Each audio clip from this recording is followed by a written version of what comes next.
24 Suman Islam. Roll number 24 Suman present Islam. Sir. Roll number 25 present sir. Redwanul Karim. Roll number 25 sir Redwanul Karim. Sir 23 sir 23 ছিলাম। আচ্ছা আচ্ছা 23 ঠিক আছে। Roll number 25 Redwanul Karim. Sir 23 ছিলাম আর কি। হ্যাঁ 23 দেওয়া হয়েছে, দেওয়া হয়েছে। Redwanul Karim roll number 25। Roll number 26 MD Rakibul Hasan. Yes sir. Yes sir 16 আছে। আচ্ছা 16 দেওয়া হয়েছে। Roll number 27 MD Selim Reza. Yes sir. Roll number 28 MD Tajul Islam Majumder. Roll number 29 Rontu Das. Rontu Das. Roll number 29 Rontu Das. Hello sir, আসসালামু আলাইকুম স্যার। 02 স্যার, আমার ওয়াইফাই চলে গেছিল তো স্যার। আচ্ছা আচ্ছা, তোমরা যারা এরকম প্রবলেম হবে তারা হচ্ছে Hello, চ্যাট sir. বক্সে দিয়ে দিলেই হবে। হ্যাঁ 2 নাম্বার আমি দিয়েছি। Sir 116 sir. 116 আসে না এখনো। Sir 115 sir. আমি রোল কল করতেছি দাঁড়াও। Hello sir. হ্যাঁ হ্যাঁ বলো। হ্যাঁ স্যার আমি 115 স্যার। 29 স্যার।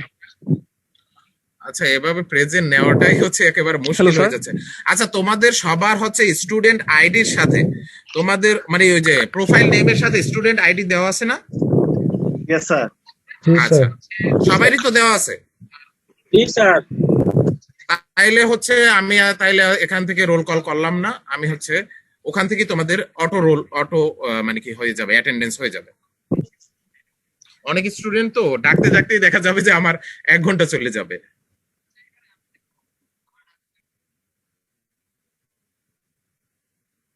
শুধু রুলটা দিলেই হবে না স্যার? আর যাদের হচ্ছে প্রোফাইল নেমের সাথে স্টুডেন্ট আইডি নাম্বার দেওয়া নাই,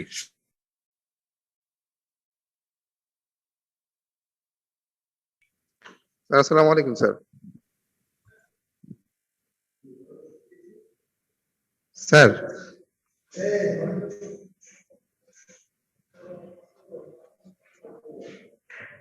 হ্যালো স্যার।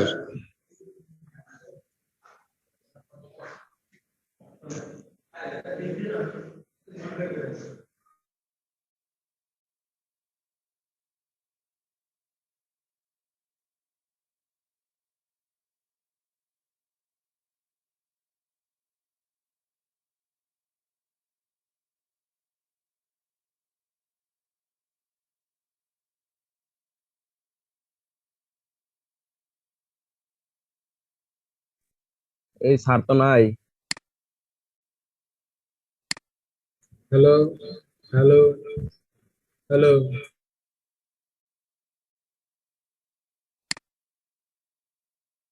কি হাসিব কি কও? আসসালামু আলাইকুম প্রিয় বন্ধুগণ, বি সেকশনে যারা জার্সি বানাতে দিয়েছিল তারা 2টা 15 মিনিটে মাঠে এসে জার্সি নিয়ে যাবে। আর আমাদের এই সেকশনে খেলা আছে, আমরা সবাই সেখানে থেকে অংশগ্রহণ করব। তারা মাঠে খেলবে আর আমরা বসে থেকে খেলবো। 2:30 দাও, 2:30 যখন খেলা শুরু হবে। এই সেকশন কাদের সাথে খেলবে? আর তখন তখন এই section যদি হইতে জার্সি দিই তাহলে তো 3-1 ঝামেলা বাঁধবে, এই জন্য 15 মিনিট আগে দেবো আমরা। ওইটার সমস্যা নাই, সবাই খেলাও দেখলো। আর সবাই হ্যাঁ, খেলা তো আসবে, অবশ্যই সব দেখবে, আসবে তো। সবাই আসবে। জার্সি নেওয়ার পরে খেলা দেখবো, সমস্যা নাই। আর চলে এসেছে।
আমি হয়ে গেছিলাম।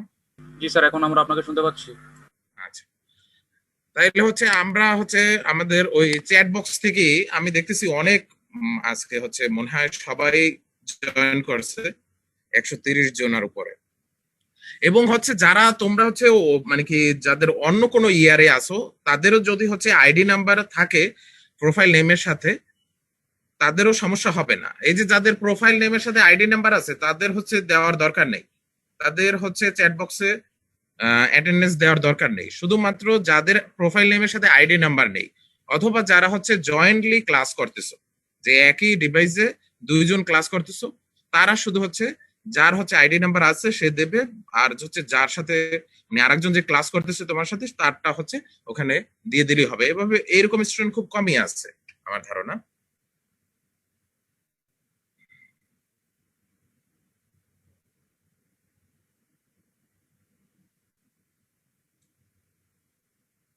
সবাই অ্যাটেন্ডেন্স দিলে কিন্তু যারা হচ্ছে এইভাবে দুইজন ক্লাস করতেছে তাদেরটা হচ্ছে কিন্তু আসলে চ্যাট বক্স থেকে খোঁজাটা মুশকিল হয়ে যাবে। যাদের প্রোফাইল নেমের সাথে আইডি নাম্বার আছে, আমি আবার বলতেছি, যাদের প্রোফাইল নেমের সাথে আইডি নাম্বার দেওয়া আছে তাদের চ্যাট বক্সে অ্যাটেন্ডেন্স দেওয়ার দরকার নেই, তাদেরটা আমি অটোই কালেক্ট করব।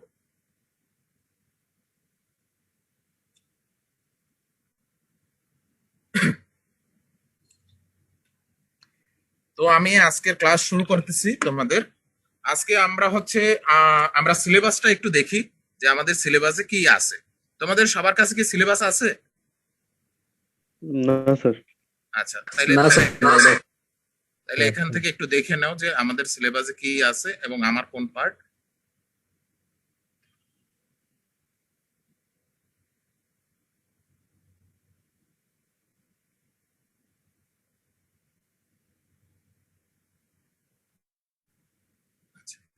এই যে দেখো আমার অংশটা হচ্ছে এই যে তোমাদের ইনঅর্গানিক, যেটা হচ্ছে কি কেমিস্ট্রি 2, এটা course name inorganic and physical chemistry. তো আমার পার্টটা হচ্ছে ইনঅর্গানিক কেমিস্ট্রি এবং তোমাদের শাহাবুদ্দিন স্যার সে নেবে হচ্ছে ফিজিক্যাল কেমিস্ট্রি পার্টটা। তো আমরা এই ইনঅর্গানিক কেমিস্ট্রি হচ্ছে এখানে বেশিরভাগই আছে অ্যাটমিক স্ট্রাকচার এবং হচ্ছে কেমিক্যাল বন্ড, অর্থাৎ বন্ড নিয়ে হচ্ছে আমাদের সমস্ত পড়াশোনাই হচ্ছে কেমিক্যাল বন্ডের উপর, অর্থাৎ বন্ড কত ধরনের হয়, অর্থাৎ বন্ড সম্পর্কিত যত ধরনের পড়াশোনা থাকবে সেইটা হচ্ছে আমাদের মেইন ফোকাস। এবং সেখানে আমরা অনেক ইলাবোরেট পর্ব হচ্ছে বন্ড নিয়ে, এবং অ্যাটমিক স্ট্রাকচার সেখানে একটু অল্প কিছু আছে, সেই অংশটা আমরা প্রথমে শেষ করব, তারপর হচ্ছে আমরা কেমিক্যাল বন্ডের দিকে যাব। তো অ্যাটমিক স্ট্রাকচার হচ্ছে আমি কিছুটা গুছাইছি লেকচার শিট, পুরোটা হয় না। পুরোটা হয়ে গেলে আমি তোমাদের পাঠাই দেবো। তারপর আজকে যতটুকু আমি ক্লাস নেব সেটা হচ্ছে কালকের ভিতরে হচ্ছে তোমাদের পুরোটা বা 2 দিনের ভিতরে আমি পুরো হচ্ছে স্লাইড গুলো দিয়ে দেবো, এবং হচ্ছে বই আমার কাছে যেগুলো সফট কপি আছে সেগুলো তোমাদের আমি পাঠাই দেবো। শুধুমাত্র যেগুলো হার্ড কপি আছে সেগুলো দেওয়া যাবে না, সেগুলো হচ্ছে যে তোমরা যদি কারো দরকার হয় তাইলে হচ্ছে সে ফটোকপি করে নিতে পারবে।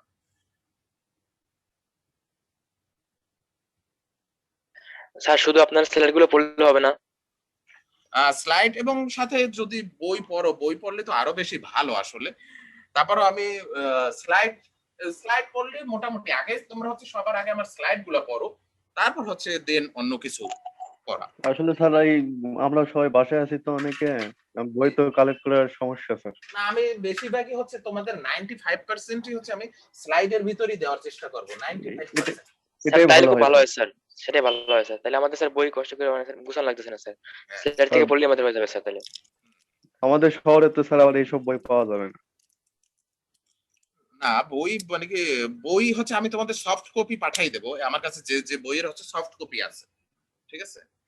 আর হচ্ছে হার্ড কপি 2-1টা বইয়ের আছে, সেগুলো হচ্ছে সফট কপি আসলে পাওয়া যায় না।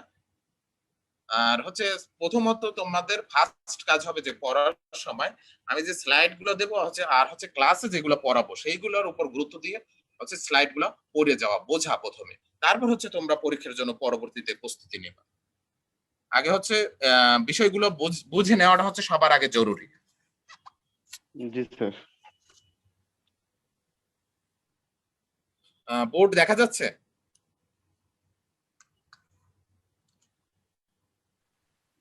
জি স্যার, স্যার আমরা কি ভিডিও লেকচার গুলো পাবো?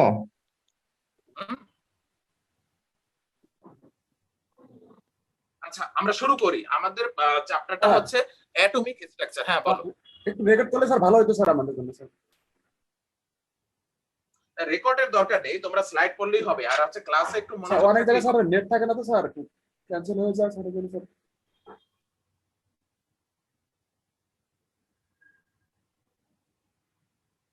অ্যাটমিক স্ট্রাকচার দেখা যাচ্ছে? স্যার বোর্ড তো ক্লিয়ার না স্যার, আলোটা রিফ্লেক্ট হচ্ছে স্যার। রিফ্লেক্ট হচ্ছে? আচ্ছা, আমি আলোটা তাহলে বন্ধ করে দিচ্ছি। এখন দেখা যাচ্ছে? এখন কি বোর্ড ক্লিয়ার দেখা যাচ্ছে? ক্লিয়ার দেখা না, যাচ্ছে স্যার। স্যার। একেবারে স্যার পুরো ক্লিয়ার দেখা যাচ্ছে না স্যার, একটু আবসা আবসা দেখা যাচ্ছে স্যার।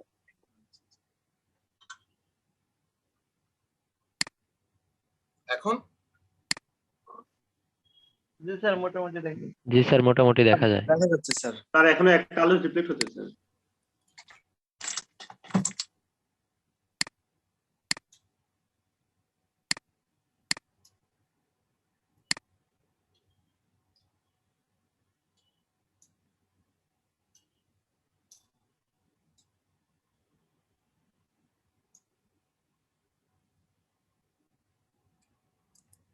এখন কি দেখা যাচ্ছে বোর্ড ক্লিয়ার?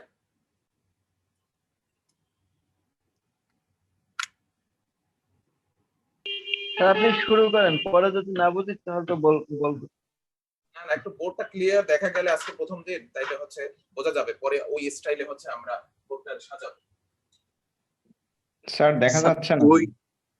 দুইটা আলো স্যার বোর্ডের পর রিফ্লেক্ট করতেছে। স্যার দুটো লাইটের আলো স্যার বোর্ডের উপর পড়ছে স্যার, reflect হচ্ছে। স্যার দুই পাশে দুইটা আলো স্যার, হ্যাঁ একটা কিছু স্যার, একটা আছে এখন স্যার। স্যার এখন ঠিক আছে স্যার, ওই ওই জায়গাটুকু বাদ দিয়ে লিখবেন তাহলেই তো হয় স্যার, সমস্যা নাই। জি স্যার এখন ঠিক আছে। স্যার এখন শুনতে পাচ্ছেন স্যার? ঠিক আছে, তাহলে আমাদের প্রথম চ্যাপ্টারটা হচ্ছে আমাদের অ্যাটমিক স্ট্রাকচার। তো অ্যাটমিক স্ট্রাকচারের ভিতর প্রথমে আছে আমাদের অ্যাটম কি আসলে। What is atom? অ্যাটম বলতে কি বোঝায়? যে আমরা সাধারণত বলি যে অ্যাটম বলতে বোঝায় হচ্ছে অর্থ যে মানে কি যাকে ভাঙা যায় না বা যায় না, টম অর্থ যাকে আর ভাঙা যায় না। অ্যাটম মিন্স হচ্ছে যাকে ভাঙা যায় না। এখন এই অ্যাটম হচ্ছে কি, যে আমরা যদি বলি যে মৌলিক পদার্থের যে ক্ষুদ্রতম কণা, যারে যদি তুমি আর ভাঙা যাবে না, আর ভাঙলে তার কোনো অস্তিত্বই থাকবে না, সেটাই হচ্ছে অ্যাটম। তাইলে হচ্ছে আমরা অ্যাটমের ডেফিনিশনটা কি বলতে পারি, যে টিনি পার্টিকেলস অফ অ্যান এলিমেন্ট, দা কি স্মলেস্ট পার্টিকেল, অথবা আমরা বলতে পারি the smallest particles of an element। যে একটা এলিমেন্টের সবচেয়ে ক্ষুদ্রতম যে কণাটা, সেটাই হচ্ছে আমার অ্যাটম। এখন এই অ্যাটমটা আসলে, যে অ্যাটম যখন অ্যাটমটা তৈরি করা হয়েছিল, যে এই অ্যাটম আসলে আসলো কিভাবে, আমি একটু হিস্ট্রি একটু বলি। যে আমরা জানি অনেকেই, তোমরা হচ্ছে 9-10 অথবা পড়ে আসছো, ছোট ক্লাসেও পড়ে আসছো, যে বিজ্ঞানী ডেমোক্রিটাস সর্বপ্রথম কিন্তু অ্যাটম তৈরি করছে। অ্যাটম যে এই মানে অ্যাটমের ধারণাটা তিনি সর্বপ্রথম দিয়েছেন। কিন্তু তার সময় হচ্ছে বিজ্ঞানী যে আমরা জানি যে এরিস্টটলের মতবাদের কারণে হচ্ছে কি, তার মতবাদটা হচ্ছে কি চাপা পড়ে যায়। কিন্তু পরবর্তীতে হচ্ছে ব্রিটিশ বিজ্ঞানী জন ডাল্টন, তিনি হচ্ছে এই অ্যাটম সম্পর্কিত একটা মডেল দিয়েছেন, যে মডেলে হয়তো বা অনেক কিছু ভুল ছিল, কিছু আমরা কি একটা নতুন যে দিগন্ত উন্মোচন করছেন বিজ্ঞানী জন ডাল্টন, কারণ তার মতবাদটা হচ্ছে কি অনেকেই গ্রহণ করছে তখন। এই জন্য তার মতবাদটা গ্রহণ করার ফলে, যেমন একটা বিজ্ঞানীর কাজ যদি সবাই গ্রহণ না করে, তখন কিন্তু সেই বিজ্ঞানীর কাজটা আর সামনে আগানো যায় না, মানে কি তার কাজটা ওই পর্যন্তই পড়ে থাকে। যেমন আমরা জানি যে রিসার্চের কাজে যেমন সাইটেশন করা, এখন বর্তমান যুগে যেমন সাইটেশন করা হয়, যে অর্থাৎ আমি যে রিসার্চটা করলাম, এটা কতজন এই রিসার্চটা ব্যবহার করলো, মানে এই থিওরিটা ব্যবহার করে ফার্দার রিসার্চ করলো, এটার বলে সাইটেশন। তো এটাই হচ্ছে তোমার অ্যাকসেপ্টেন্স, অর্থাৎ তোমার রিসার্চটা কতটা অ্যাকসেপ্টেন্স হইলো সমাজে বর্তমানে, সেইটা দ্বারা আমরা সাধারণত বুঝি। তো আগেও এরকম অ্যাকসেপ্টেন্সটা ছিল, তখন হয়তো বা সাইটেশন জিনিসটা ছিল না, কিন্তু বিজ্ঞানীরা ওইটা আসলে ডেমোক্রিটাসের মতবাদটা গ্রহণ করে নাই, কিন্তু বিজ্ঞানী জন ডাল্টনের মতবাদটা গ্রহণ করেছে। তো সেখানে সে অ্যাটম সম্পর্কে অনেক তত্ত্ব বলছে। তো বিজ্ঞানী জন ডাল্টনের যে অ্যাটমিক মডেল সেইটা নিয়ে আমরা আলোচনা করব না, আমরা রাদারফোর্ডের মডেল এবং বোরের মডেলটা নিয়ে হালকা একটু আলোচনা করব। স্যার আপনার বোর্ডকে দেখা যাচ্ছে না।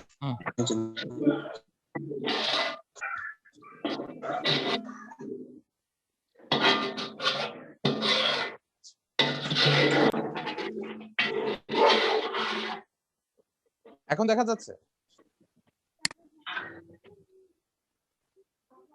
স্যার খুব ভালোই দেখা যাচ্ছে স্যার, আপনি পড়ান। স্যার ভালোই দেখা যাচ্ছে, হয়তো ওর ওখানে নেট প্রবলেম আছে। আচ্ছা, তাহলে আসো আমাদের হচ্ছে রাদারফোর্ডের যে অ্যাটমিক মডেলটা সেটা আসলে কিভাবে আসছে সেইটা নিয়ে আমরা একটু আলোচনা করি। যদিও আমরা এটা অনেকেই 9-10-এ পড়ে আসছি, তারপর হচ্ছে এখানে সামান্য একটু আলোচনা দিয়ে হচ্ছে আমরা শুরু করতে চাচ্ছি। রাদারফোর্ডের অ্যাটমিক মডেল এবং তার লিমিটেশন। তো অ্যাটমিক মডেল তৈরি করার জন্য একটা করছেন যেটার বলা হয় আলফা স্ক্যাটারিং এক্সপেরিমেন্ট। তাহলে প্রথম আমরা সেই এক্সপেরিমেন্টটা দেখবো, যে রাদারফোর্ডের আলফা স্ক্যাটারিং যে এক্সপেরিমেন্ট।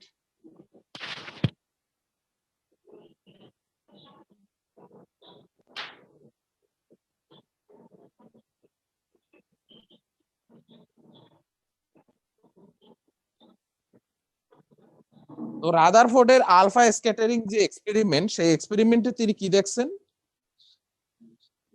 তিনি হচ্ছেন কি, যে একটা হালকা স্বর্ণ পাতের ভিতর দিয়ে আলফা কণা সে নিক্ষেপ করছেন। আলফা কণা কি? আলফা কণা হচ্ছে হিলিয়াম পরমাণু নিউক্লিয়াস। আমরা জানি হিলিয়ামের অ্যাটমিক নাম্বার হচ্ছে 2 এবং হচ্ছে অ্যাটমিক মাস হচ্ছে 4। এখান থেকে যদি আমরা দুইটা ইলেকট্রন বের করে নিয়ে যাই তখন সেটা হয়ে যায় কি, হিলিয়াম পরমাণুর নিউক্লিয়াস। এই হিলিয়াম পরমাণুর নিউক্লিয়াসটারই আমরা বলি আলফা। এটার আবার তোমার আলফা যে সাইন দিয়ে এইভাবে প্রকাশ করা হয়। এই আলফা কণা অথবা হিলিয়াম পরমাণুর নিউক্লিয়াস সেটা কি করছে, হালকা স্বর্ণপাতের ভিতর দিয়ে তিনি পাস করছেন। এই হচ্ছে আমাদের রেগুলা আলফা রে বা আলফা রশ্মিগুলারে আমরা এরকম লাইন দিয়ে দেখাইলাম যে এই আলফা রেগুলো তিনি নিক্ষেপ করছেন। এই আলফা রেগুলো নিক্ষেপ করার পর তিনি দেখছেন যে অধিকাংশ আলফা কণাই হচ্ছে কি সরাসরি এই পাত ভেদ করে চলে গেছে, কিছু সংখ্যক কণা একটু বেঁকে গেছে।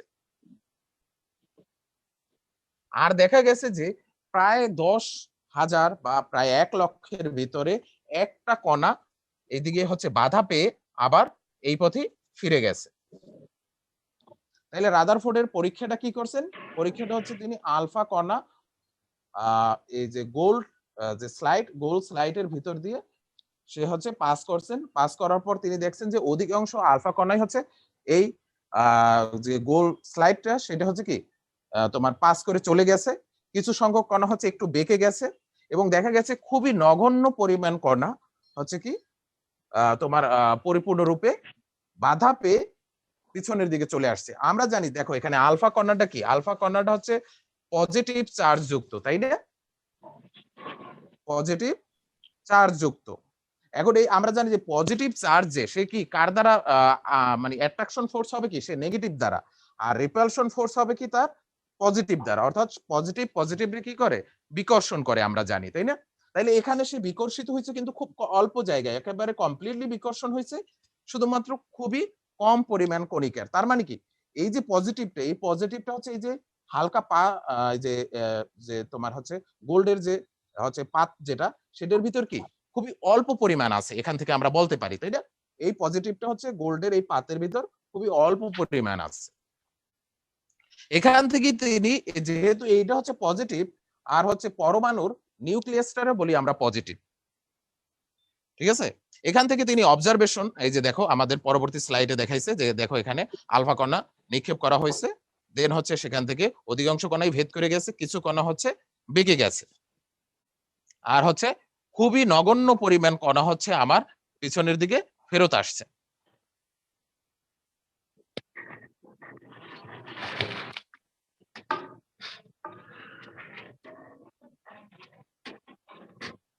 তাইলে তিনি অবজারভেশন থেকে কি বলছে, a major fraction of alpha particle bombarded toward the gold sheet pass through without any কি ডিফ্লেকশন, অর্থাৎ কোনো মানে ডিফ্লেকশন অর্থাৎ বিচ্যুতি না হওয়ার ফলে, অর্থাৎ কোনো বেঁকে না গিয়ে অধিকাংশ কণাই কি ভেদ করে চলে গেছে, যেটা আমি বললাম। And hence most of the space in the atom is empty. তার ফলে আমরা কি বলতে পারি যে এই অ্যাটমের মোস্ট অফ দ্য স্পেসই কি খালি জায়গা, কারণ খালি জায়গা থাকলেই তো সে ভেদ করে যেতে পারবে। এখানে যদি কেউ থাকতো তাহলে কি সে বাধা পাইতো, তাই না? Some of the alpha particle were deflected by the gold sheet by a very small angle.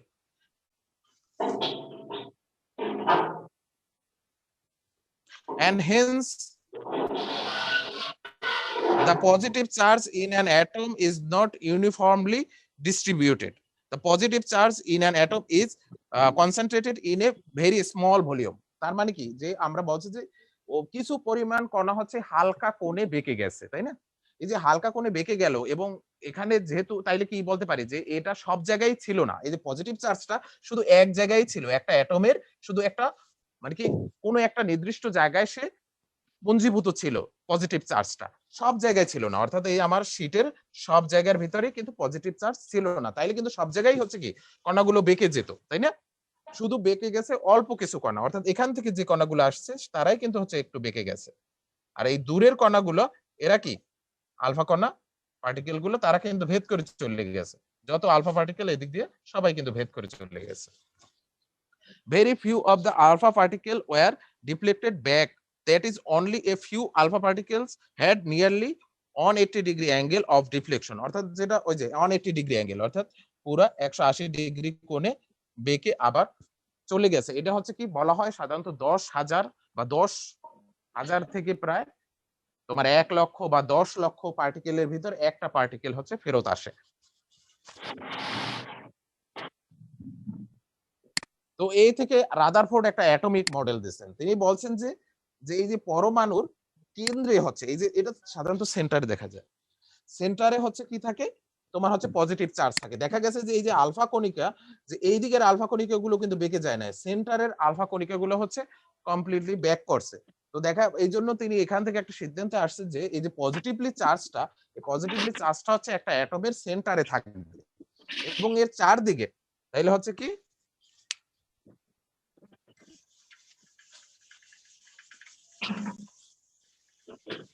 তোমরা মিউট করো, অনেকেই হচ্ছে আনমিউট করা আছো, মিউট করো। তো একটা অ্যাটমের হচ্ছে সেন্টারে এই পজিটিভলি চার্জ থাকবে এবং এর চারদিকে কতগুলো অনুমোদিত বৃত্তাকার পথে হচ্ছে ইলেকট্রন গুলো ঘুরতে থাকবে। এই যে ইলেকট্রন গুলো যখন ঘুরতে থাকবে, তিনি কিন্তু বলছে শুধুমাত্র ইলেকট্রন ঘুরতে থাকবে, কিভাবে ঘুরতে থাকবে, কোন অরবিটালে কয়টা থাকবে এই সম্পর্কে কিন্তু রাদারফোর্ড আমাদের কিছুই বলে নাই। বলছে যে আমাদের কেন্দ্রে নিউক্লিয়াস থাকবে, এই নিউক্লিয়াসের ভিতরে থাকবে হচ্ছে প্রোটন, পজিটিভলি চার্জ প্রোটন এবং নিউট্রন। আর বলছে যে এই নিউক্লিয়াসের ভরটাই হবে সমস্ত অ্যাটমের ভরের, মানে কি সমস্ত ভরটাই এই নিউক্লিয়াসে পঞ্জীভূত থাকবে।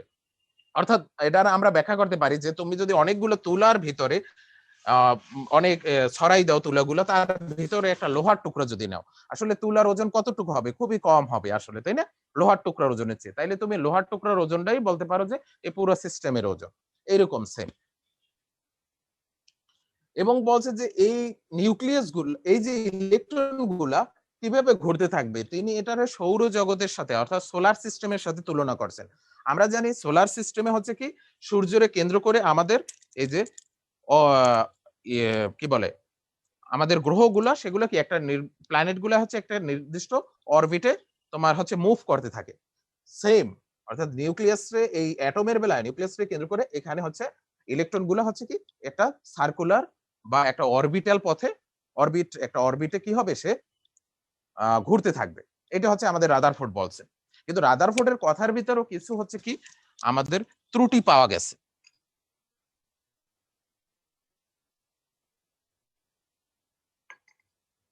অর্থাৎ তিনি এখানে বলেন না যে এই যে অরবিট গুলায় কয়টা ইলেকট্রন থাকতে পারবে এবং ইলেকট্রন থাকলে আসলে কি ধরনের মুভমেন্ট হবে, এবং তার লিমিটেশনের ভিতরে আমরা যদি বলি, তখন একটা হচ্ছে তোমার ছিল বিজ্ঞানী ম্যাক্স প্ল্যাঙ্কের একটা তত্ত্ব ছিল।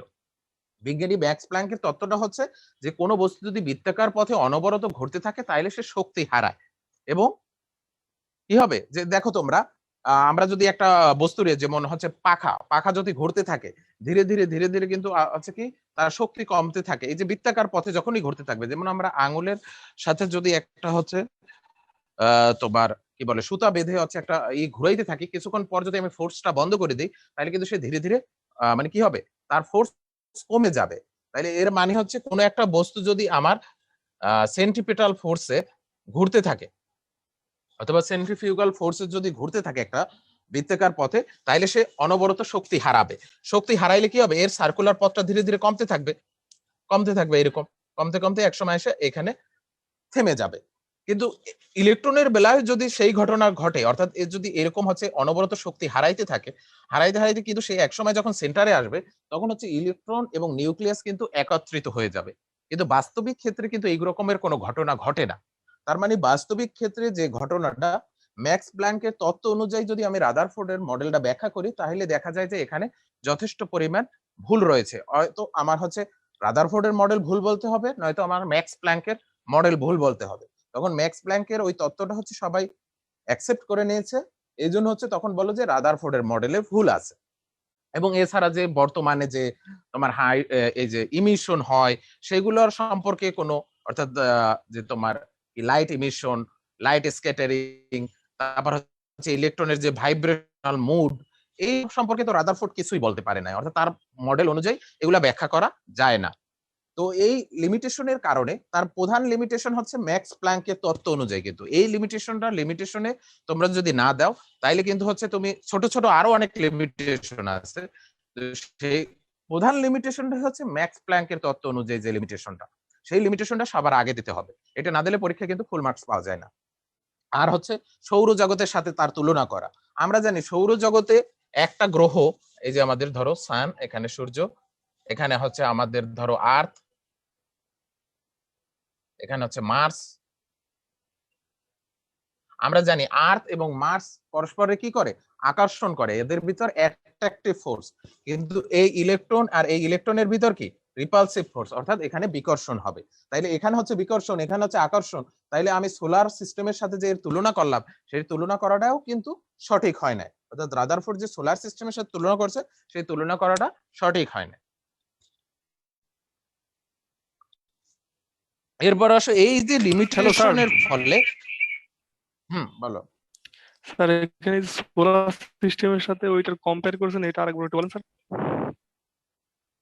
সোলার সিস্টেমে আমরা কি জানি যে এই যে গ্রহ যেমন পৃথিবী এবং মঙ্গল গ্রহ, এরা কি করে, পরস্পরে আকর্ষণ করে না।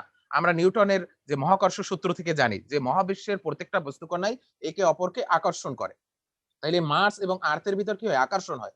কিন্তু অ্যাটমের ভিতরে এই যে ইলেকট্রন গুলা যে অরবিটে ঘুরে, একটা ইলেকট্রন গুলা কি করবে, পরস্পরকে বিকর্ষণ করবে।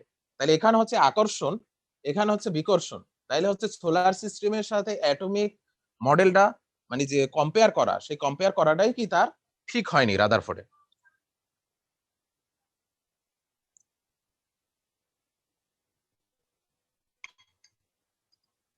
এরপর আসো আমাদের বোরের অ্যাটমিক মডেল। এই যে লিমিটেশন, হ্যাঁ বলো। সীমাবদ্ধতা স্লাইডটা একটু দেখান। সীমাবদ্ধতার স্লাইডে এখানে অত ভালো নেই, এটা আমি একটু রিয়ারেঞ্জ করে আমি যে কথাগুলো বলছি সেগুলো আমি এখানে দিয়ে দেব।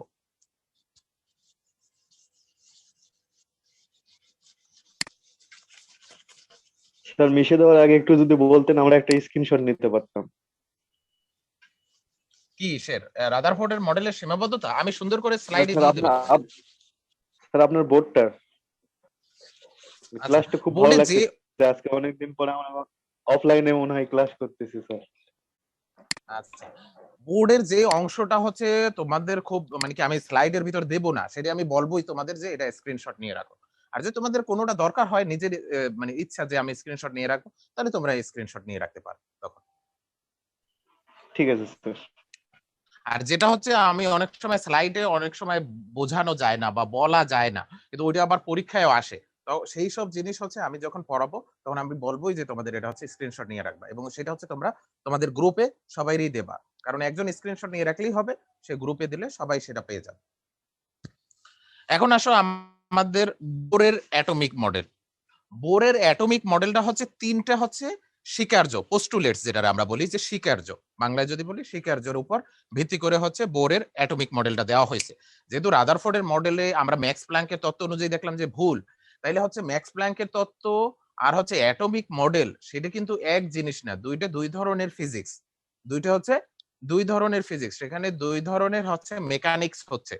এই জন্যই হচ্ছে কিন্তু এই যে অ্যাটমিক মডেল বা অ্যাটমিক যে স্ট্রাকচার সেটা নিয়েই কিন্তু পরে কোয়ান্টাম মেকানিক্স কিন্তু সাবজেক্টটা কিন্তু শুরু হয়েছে। এই জিনিসগুলো কিন্তু ফিজিক্স এবং কেমিস্ট্রি উভয়েরই জন্য ইম্পর্টেন্ট অ্যাটমিক স্ট্রাকচার।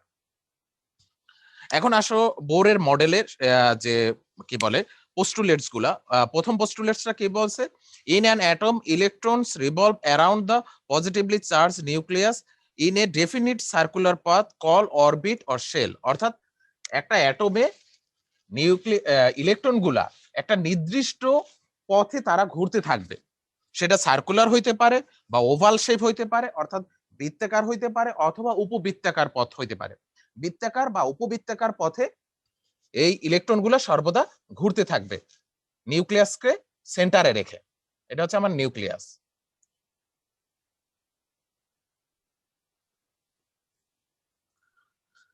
এই ইলেকট্রন গুলো বিভিন্ন অরবিটে ঘুরতে থাকবে, এই যে এই একটা অরবিট, এই একটা অরবিট, তাই না?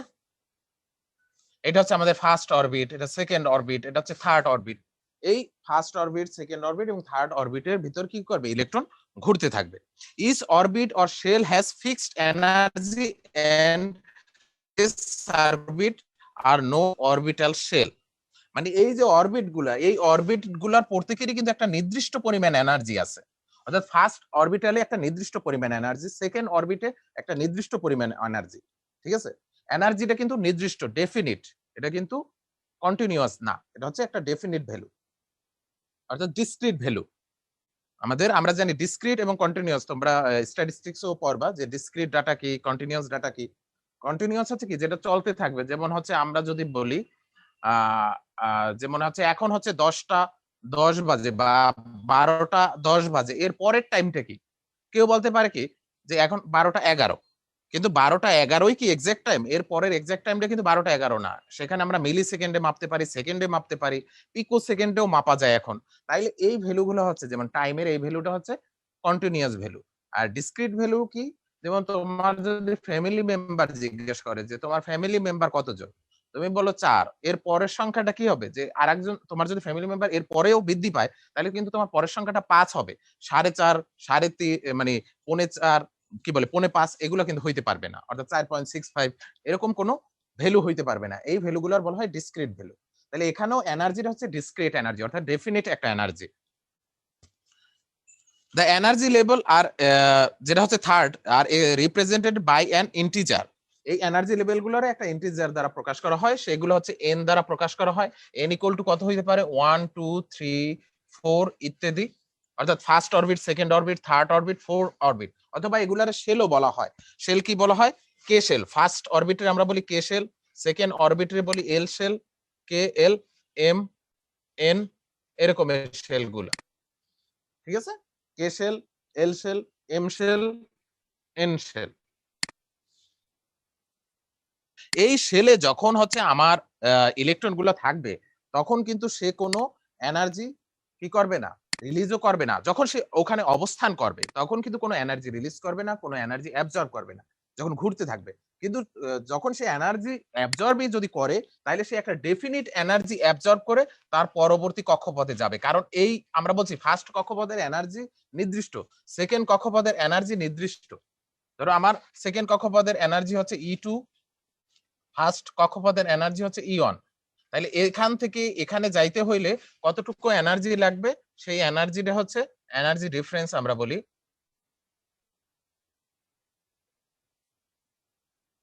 ডেলি ইকুয়াল টু হচ্ছে E2 মাইনাস E1। এটা পার্থক্য। এই পার্থক্যের পরিমাণই, অর্থাৎ এখানে যদি আমার 10 জুল হয়, এখানে যদি 15 জুল হয়, তাহলে তার আছে 10 জুল, সে 5 জুল পরিমাণ এনার্জি অ্যাবজর্ব করে তার পরবর্তী কক্ষপথে যেতে পারবে। অর্থাৎ ডেফিনিট পরিমাণ, অর্থাৎ ওই 5 জুলই তার অ্যাবজর্ব করতে হবে। সে কিন্তু 3 জুল 2 জুল অ্যাবজর্ব করবে না, অর্থাৎ সে একটা ডেফিনিট এনার্জি অ্যাবজর্ব করবে। ঠিক আছে, এই এনার্জিটা কিভাবে বাইর করা যায়? এই এনার্জিটা বাইর করা যায়, এখানে সাধারণত দেখা যায় উচ্চতর কক্ষপথে যদি ইলেকট্রন যায়, সেটা যদি আবার নিম্নতর কক্ষপথে ফেরত আসে, তখন কি করে? এনার্জিটা রিলিজ করে। সেই এনার্জিটা লাইট এনার্জি হিসেবে আমরা সাধারণত পাই। সেই লাইট এনার্জির আমরা জানি যে লাইট হচ্ছে একটা ধরনের ওয়েভের আমরা ফ্রিকোয়েন্সি জানি বা ওয়েভ লেন্থ জানি। সেই ওয়েভ লেন্থ বা ফ্রিকোয়েন্সি থেকে সেই এনার্জিটা আমরা ক্যালকুলেট করতে পারি। কিভাবে ক্যালকুলেট করতে পারি? ডেইলি ইকুয়াল টু আমরা জানি যে প্ল্যাঙ্কের একটা সূত্র আছে, HF। এইচ হচ্ছে কি? Planck constant.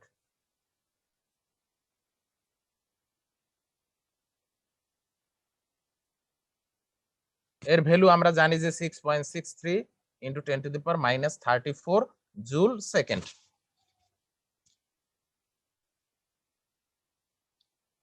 আর এফ হচ্ছে আমাদের ফ্রিকোয়েন্সি, যে এই যে লাইটটা বের হয়ে গেল, সেই লাইটের ফ্রিকোয়েন্সি অর্থাৎ কম্পাঙ্ক, আমরা বাংলায় বলি কম্পাঙ্ক। অনেকে এটারে মিউ দ্বারা প্রকাশ করে, এফ দ্বারা তোমরা প্রকাশ করতে পারো, মিউ দ্বারা প্রকাশ করতে পারো। অর্থাৎ আমার এটা ফ্রিকোয়েন্সি বুঝাইলেই হইলো। ফ্রিকোয়েন্সি এফ দ্বারাও প্রকাশ করা যায়, অনেক সময় মিউ দ্বারা প্রকাশ করা যায়। আর এটার আরেকটা ফরম্যাটে ব্যাখ্যা করা যায় hc/λ। সি হচ্ছে কি? আমাদের লাইটের যে ভেলোসিটি অফ লাইট।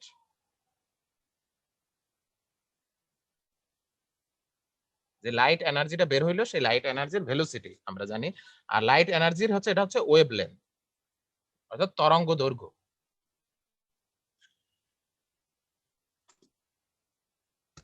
তাইলে আমরা কি পাইলাম এখানে? ফর্মুলাটা যে এনার্জি যদি অ্যাবজর্ব করে অথবা রিলিজ করে, সেই এনার্জির পরিমাণটা কি?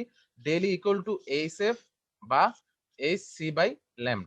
এটা দিয়ে হচ্ছে অনেক সময় ম্যাথ আসতে পারে, ছোট ছোট ম্যাথ যখন আসবে, বা হচ্ছে তোমাদের যদি মাল্টিপল চয়েস দেওয়া হয়, তখন এখান থেকে কিন্তু মাল্টিপল চয়েস দেওয়া যেতে পারে।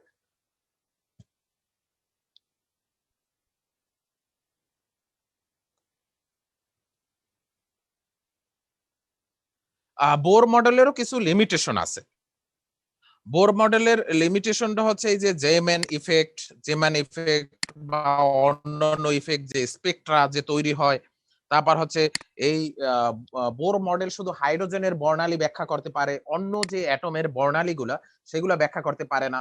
এবং সেখানে যে ইলেকট্রনের যে রোটেশনাল এবং ভাইব্রেশনাল মুড আছে, ইলেকট্রনের রোটেশনাল এবং ভাইব্রেশনাল যে মুডগুলো আছে, সেই মুডও কিন্তু হচ্ছে আমার বোরের অ্যাটমিক মডেল ব্যাখ্যা করতে পারে না।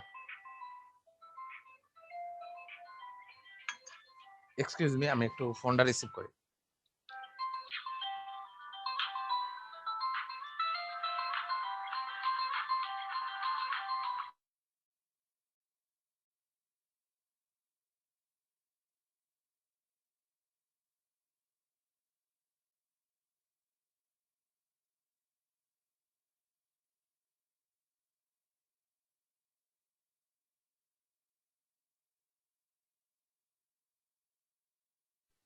আসসালামু আলাইকুম স্যার। হ্যালো হ্যালো স্যার ফোনে কথা বলতেছে।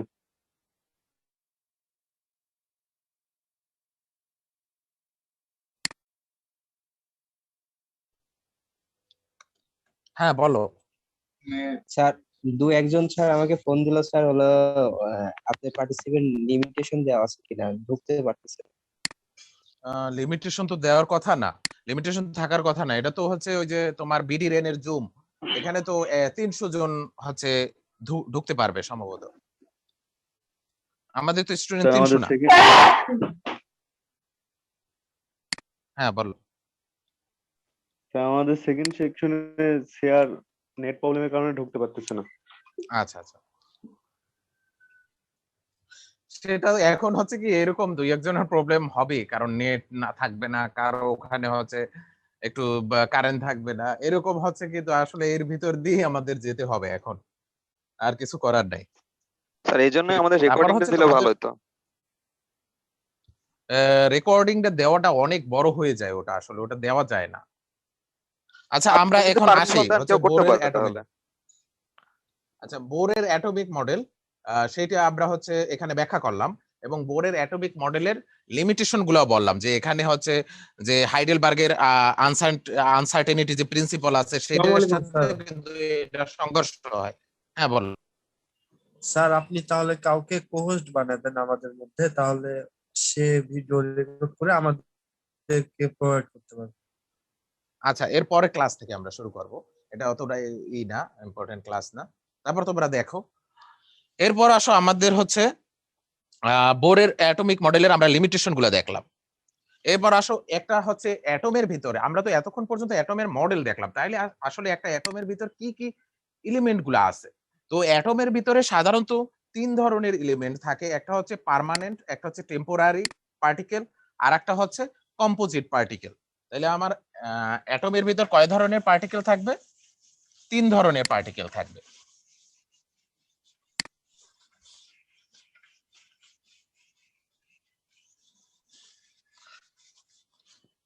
এখন কিন্তু অনেক ধরনের কিন্তু এই যে পার্টিকেল গুলা, টেম্পোরারি পার্টিকেল, পার্মানেন্ট পার্টিকেল,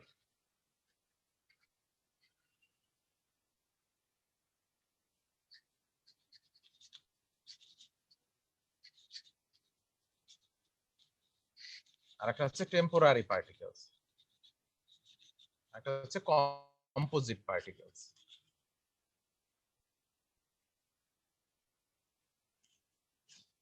দেখো, পার্মানেন্ট বোঝাই যাচ্ছে যেটা এটা স্থায়ী, এটা সমস্ত মানে অ্যাটমের ভিতরেই এই পার্টিকেল গুলো থাকবে। যেমন হচ্ছে ইলেকট্রন, প্রোটন এন্ড নিউট্রন। আর টেম্পোরারি পার্টিকেলের ভিতরে আছে যেমন পজিট্রন, এন্টি নিউট্রনো, এরকমের হচ্ছে মেসন কণা যেমন হচ্ছে টেম্পোরারি পার্টিকেল। এছাড়া আরো কিন্তু বর্তমানে অনেক ধরনের হচ্ছে টেম্পোরারি পার্টিকেল আবিষ্কার হচ্ছে, এগুলো ক্ষণস্থায়ী পার্টিকেল। এবং এইটা নিয়ে হচ্ছে ফিজিক্সের অনেক যারা হচ্ছে কোয়ান্টাম মেকানিক্স বা হচ্ছে অ্যাটমিক স্ট্রাকচার নিয়ে যারা রিসার্চ করে, তারা হচ্ছে এই কণাগুলো নিয়ে এখনো রিসার্চ হচ্ছে। আর কম্পোজিট হচ্ছে পজিট্রন,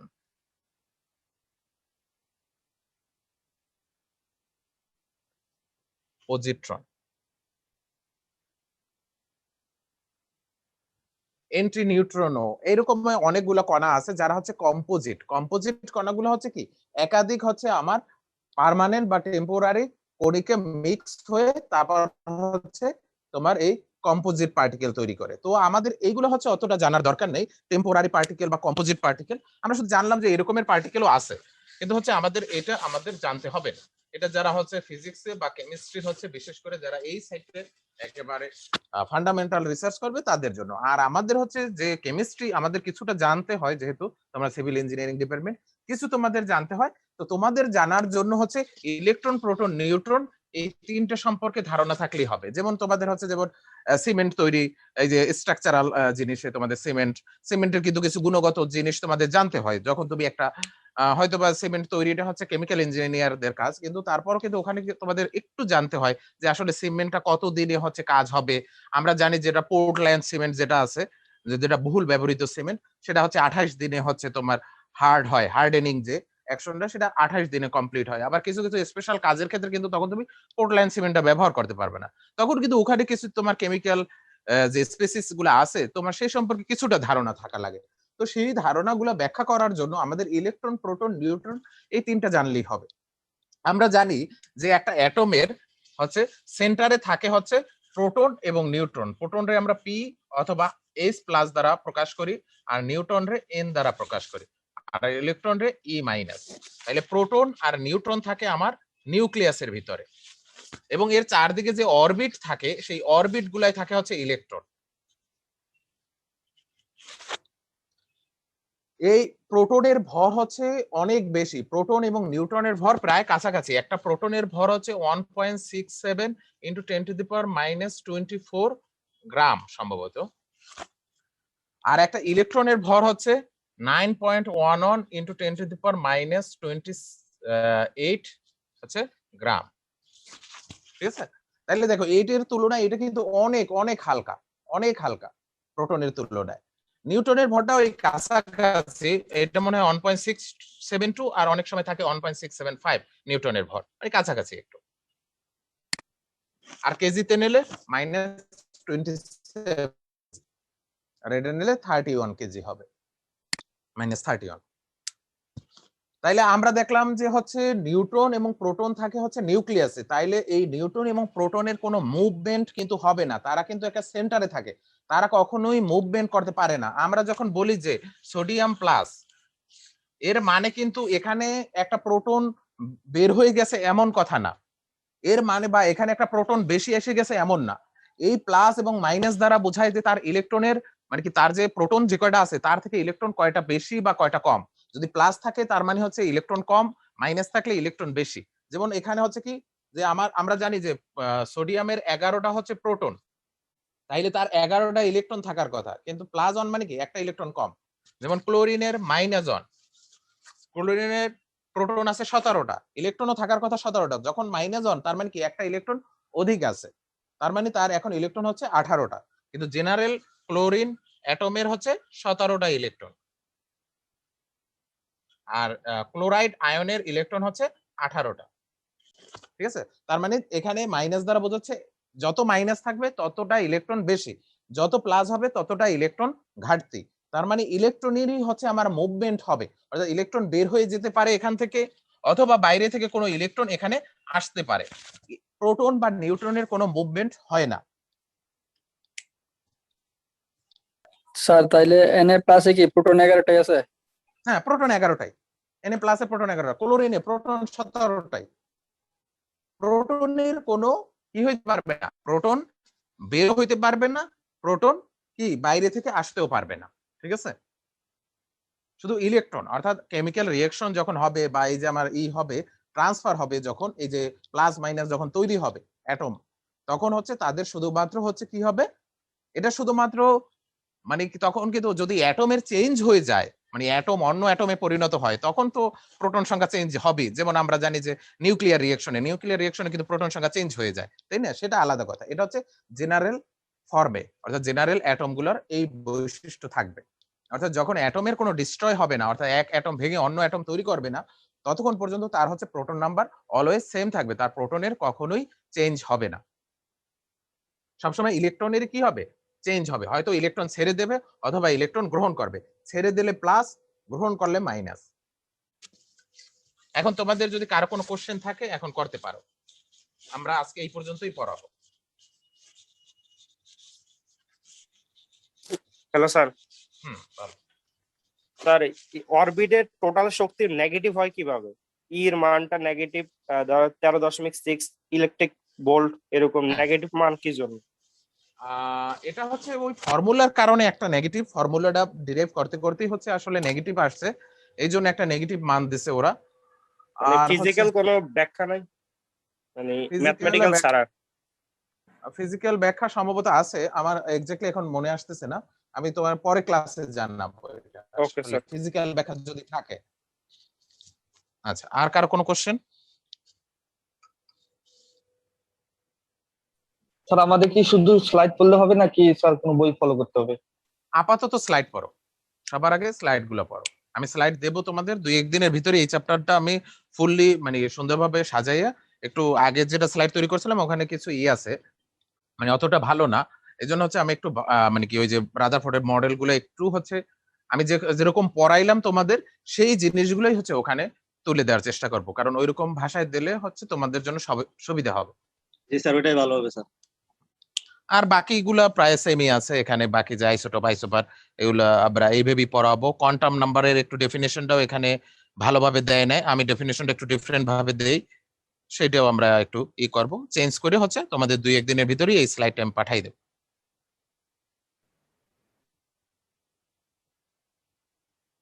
স্যার স্লাইডে যে ব্যাকগ্রাউন্ড কালারটা এটা হোয়াইট দিলে ভালো হয় স্যার, আমাদের যখন আমরা এটা ফটোকপি করি তখন একটু সমস্যা যদি ব্যাকগ্রাউন্ড হোয়াইট না হয়। বুঝলাম না,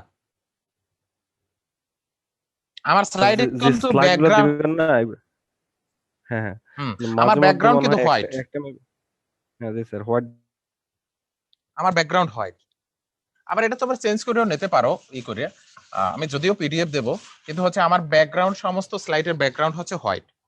হয়তোবা ছবিতে কিছু কালার আছে, ছবিতে কিছু কালার দিতে হয়, সেটা তো দরকারই হয়, ব্যাকগ্রাউন্ড হচ্ছে হোয়াইট।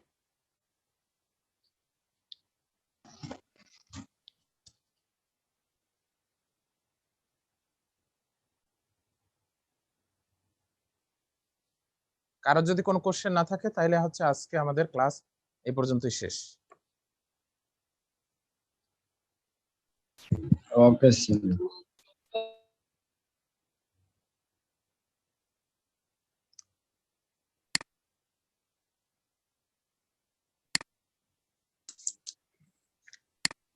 হ্যাঁ, তোমরা লিভ নিতে পারো, ক্লাস শেষ আজকে এই পর্যন্তই।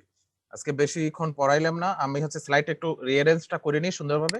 নেক্সট ক্লাসে আমরা মোটামুটি এই চ্যাপ্টারটা শেষ হয়ে যাবে। আমাদের কিন্তু চ্যাপ্টার বেশি নেই, আর আমাদের বেশি ক্লাসও লাগবে না মনে হয় ইনঅর্গানিক কেমিস্ট্রিতে। ঠিক আছে স্যার, লিভ নিলাম। হ্যাঁ, লিভ নাও।